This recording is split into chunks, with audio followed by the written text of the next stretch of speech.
কৃষক ভাইয়েরা, আসসালামু আলাইকুম। আপনারাই দেশের চালিকা শক্তি।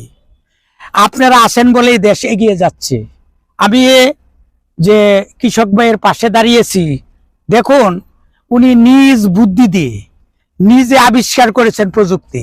উনি লাউয়ের মাচা করেছেন, দেখেন লাউ বিক্রি করেছেন এবং মাচার নিচে লাউ গাছের নিচে উনি মূলার চাষ করেছেন। আমার মনে হচ্ছে লাউ গাছের নিচে মূলা, শালগম, এমনকি গাজরেরও চাষ করা যাবে। তার প্রকৃত উদাহরণ হচ্ছে এই যে দেখেন মূলা কত সুন্দর হয়েছে। আমি জানতে চাই, আমার এই কৃষক ভাইয়ের নাম অডাংডু সরকার।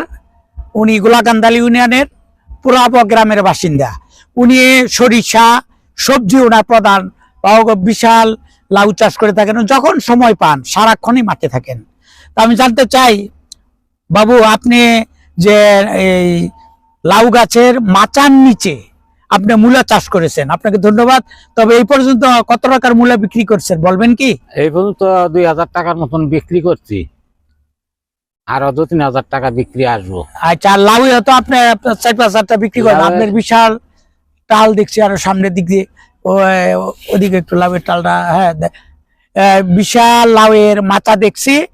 আসলে অডেন্ডো বাবু যে প্রকৃত দেশকে এগিয়ে নিয়ে যাচ্ছে, আপনি ধন্যবাদ জানাচ্ছি। আপনি এই প্রযুক্তি আমি আমার সারা বাংলাদেশের কৃষক ভাইদের উদ্দেশ্যে বলতে চাই, আমার এই অডেন্ডো সরকার এই বাবুর মতো যদি আপনারাও বিশেষ করে লাউ গাছের মাচার নিচে যদি উনি মূলা চাষ করেছে, মূলা, গাজর, আমার মনে হয় সবাই চাষ করলে ভালো হবে, লাভবান হবেন উনি।